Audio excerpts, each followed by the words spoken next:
दौसा से बड़ी खबर, आर्यन के बोरवेल में गिरने से जुड़ी खबर। जिंदगी की जंग हार गया है आर्यन। करीब 56 घंटे तक बोरवेल में मासूम फंसा रहा, जिसे निकालने की जद्दोजहद भी जारी रही।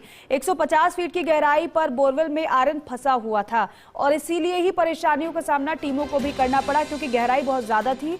आर्यन को अस्पताल के आईसीयू में भर्ती करवाया गया था। डॉक्टर्स की टीम ने जांच कर मृत घोषित कर दिया आर्यन को। और ये कुछ तस्वीरें हम आपको दिखा रहे हैं, किस तरीके से रेस्क्यू के बाद आर्यन को तुरंत 108 एम्बुलेंस के जरिए अस्पताल लेकर पहुंचाया गया। लेकिन अफसोस, डॉक्टर्स ने जैसे ही चेक किया आर्यन को, उसकी सांसें रुक चुकी थी, उसे नहीं बचाया जा सका और उसे मृत घोषित कर दिया गया। आप सोचिए कि उस परिवार पर क्या गुजर रही होगी। 56 घंटे तक जिनका मासूम बच्चा बोरवेल में फंसा रहा, लेकिन दूसरे तरफ टीमें भी जुटी हुई थी, हर कोशिश में लगी हुई थी। डॉक्टर किरोड़ीलाल मीणा भी पहुंचे थे मौके पर।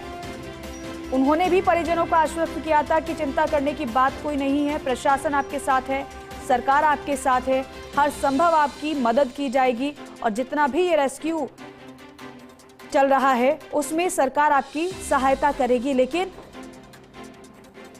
कोशिश हर स्तर पर हुई, लेकिन बच्चा बच नहीं सका।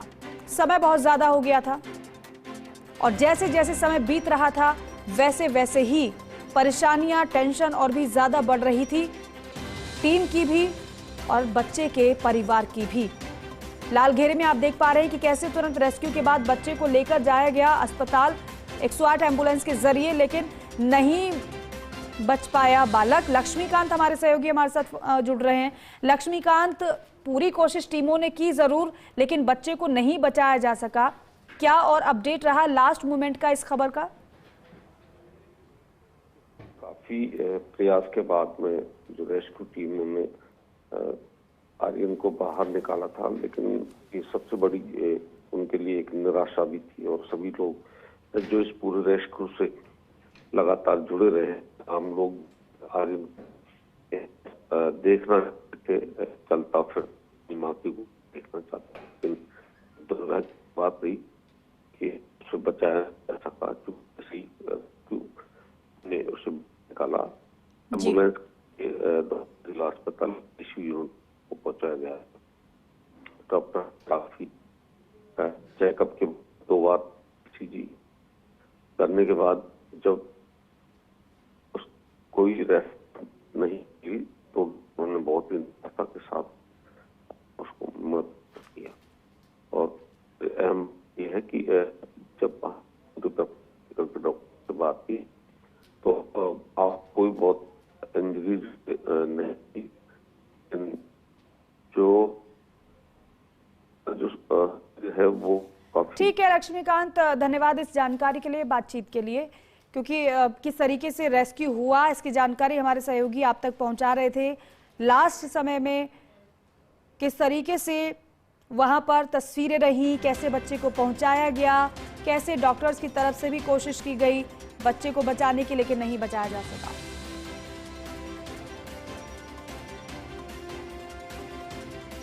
मोटे तौर पे ऐसा लग रहा है कि इतनी हाइट से गिरा तो उसमें कुछ ऐसा रहा होगा कि किसी हार्ड ऑब्जेक्ट से उसको चोट लगी है, ऐसा देखने से लग रहा है। और इसी वजह से हम मोटे तौर पे कारण मान रहे हैं। तो अभी उसमें सांसें नहीं हैं, हम इतने प्रयास के बावजूद हम नहीं बचा पाए। It is very sad to us. बच्चा जब वहाँ से निकाल के हमारे पास उन्होंने ट्रांसफ़र किया तो बच्चे में कोई स्पॉन्टेनियस मूवमेंट नहीं था, कोई ब्रीदिंग मूवमेंट नहीं था। दोनों जो उसकी पिपल्स हमने अंदर चेक करी तो वो भी डायरेक्टेड थी। ऐसी कंडीशन में हमने जितना उसका जो ब्लड उसको आसपास लगा हुआ था उसको क्लीन करके जो भी हम ऑक्सीजन दे सकते थे और जो भी थोड़ा उसको चेस्ट कंप्रेशन दे सकते थे वो सब देते हुए हम प्राइमरी जो उसका उपचार करते हुए हम उसको यहाँ तक लेके आए।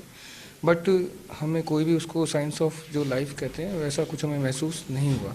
बाकी जो कन्फर्मेटरी है उसकी के लिए हम एक बार यहाँ पे आईसीयू में लेके और उसको ईसीजी किया। ईसीजी में भी फ्लैट लाइन आया, तब अब हमने उसको मृत घोषित किया। डॉक्टर साहब ये जी उसकी आर्म्स पे थोड़ा सा स्क्रैच मार्क्स हैं, जो कि ऑब्वियस सी बात है कि इतनी ऊपर से बच्चा गिरा है तो थोड़ा सा स्क्रैच मार्क्स तो रहेंगी।